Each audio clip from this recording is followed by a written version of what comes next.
Gloria Estefan once prevented a cruise ship disaster, says former Royal Caribbean CEO. The singer acted as Royal Caribbean's godmother to the brand new Nordic empress in 1990, but the task ended up being more dramatic than what she signed up for. Richard Fain, the former CEO of the Royal Caribbean Group, is describing how Gloria Estefan saved a potential cruise ship accident. During People's recent chat with the CEO, discussing his new book, Delivering the Wow, Fain remarked on working with big-name celebrities who acted as godparents of the company's vessels. Over the course of more than 3 decades, he worked with Whoopi Goldberg, Malala Yousafzai, and many more. He called it a privilege and perk of the job to personally ask the stars to hold the role. But one of the most special events dates back to 1990, when the firm was debuting the Nordic Empress, later renamed the Empress of the Seas. To bless this new vessel, the Miami-based firm selected music icon Estefan, now 68, as godmother. Estefan was not only one of the first godmothers Fain got to work with, but was an extra momentous event because a conga singer had recently injured her back in a near-fatal bus accident in March 1990. While Fain discussed the christening with the singer, she was scared she'd have to shatter a bottle of champagne herself, a customary tradition to christen ships with good luck. When she heard the bottle weighs 33 pounds, she got a little nervous, and I explained, "No, the bottle is on one end of the pendulum and we swing it. All you have to do is cut the ribbon." Fain recalls of his conversation with the singer. When we practiced the bottle, everything worked fine. Fain explains, but when the day came, she cut the ribbon. The bottle swung against the side of the ship, and instead of the bottle breaking, it dented the ship.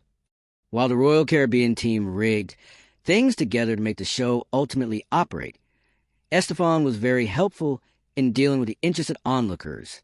During that time, she was entertaining the crowd. Fain says, "They were wild. They couldn't have been happier to have this. What I felt was a terrible thing happen." According to local newspaper South Florida Sun-Sentinel's article dated June 23, 1990, it took Estefan 2 tries to break the bottle. "They told me this would be very easy," Estefan remarked at the time, according to the publication. After the event, Fain was confident there'd be terrible news coverage. Sure enough, on TV that night, every station in the area showed it, in slow motion, mind you. Fain remembers, "The first time they showed it, I'm dying. And the second time, the third time, and the 8th time, I'm saying, what excellent publicity." O'Day, Fain says he remains friends with Gloria and her husband Emilio, calling them just beautiful people. In recent years, Royal Caribbean has designated astronaut Kelly Girardi and singer Meghan Trainor as godmothers. While Fain thinks a new Royal Caribbean ship normally generates enough attention on its own, having famous godmothers is icing on the cake. In retrospect, the christening of the Nordic Empress was far more than a corporate publicity event or maritime ritual. It was a moment in which human vulnerability, artistry, and resilience collided with industrial precision and global spectacle. What began as a technical malfunction transformed into a living metaphor for survival, humility, and joy in the face of imperfection. When Gloria Estefan stood before that crowd in 1990, ribbon in hand, she wasn't merely launching a ship. She was reclaiming her own life. Just months earlier, doctors weren't sure she would ever walk again. Her spine had been fractured in a devastating accident, her future as a performer uncertain. Yet there she was, smiling, joking, radiating strength. The image of her swinging that champagne bottle, watching it dent instead of shatter, and then laughing it off at the audience is profoundly symbolic. The bottle's failure to break became a metaphor for her own journey. She too had been struck, bent, and tested by fate, but she had not broken. Like the Nordic Empress's steel hull, she had absorbed the impact and emerged stronger. The dent was not a mark of failure. It was a badge of endurance. Estefan's response to the mishap exemplified the kind of grace that defines true public figures. In a world obsessed with control and perfection, her laughter at that moment said something deeply human. Things go wrong, but dignity is how we handle it. She didn't flinch or freeze. She performed. She turned tension into laughter, uncertainty into delight. In doing so, she gave everyone present a gift, permission to find joy even when things fall apart. That moment of laughter wasn't trivial. It was transformative. The crowd adored her for it. Royal Caribbean's executives, initially horrified, soon realized that her humanity had done more for their brand than any flawless ceremony could have.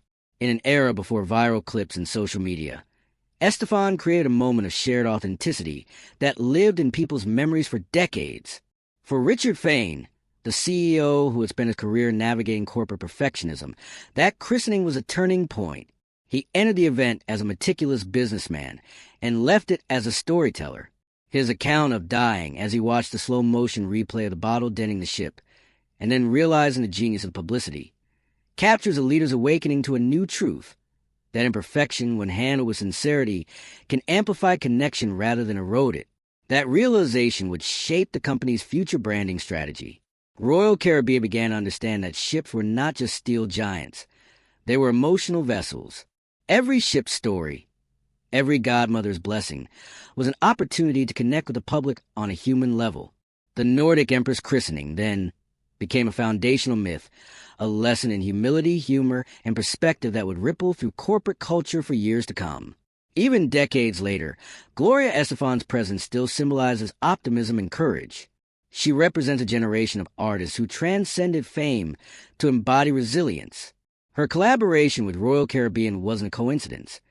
It was destiny aligning narrative with brand identity. Both the singer and the cruise line were Miami-born symbols of hope, reinvention, and global reach. Both had weathered storms, literal and metaphorical, and emerged stronger. Her friendship with Richard Fain and her ongoing relationship with the Royal Caribbean legacy underscore a deeper truth. When business relationships are grounded in respect and shared values, they evolve into something more enduring than contracts. They become shared stories of humanity. Beyond corporate history and celebrity nostalgia, this story endures because it speaks to universal human experiences. Everyone has had their champagne bottle moment, a time when something meant to go perfectly goes spectacularly wrong in front of others. And yet, like Gloria, we can choose laughter over panic, grace over embarrassment, and perspective over fear. The Nordic Empress ceremony is, in the end, a parable about control and surrender. It reminds us that even in the most carefully choreographed events, life asserts itself. Spontaneous, unpredictable, beautifully flawed. And that's where the real magic happens.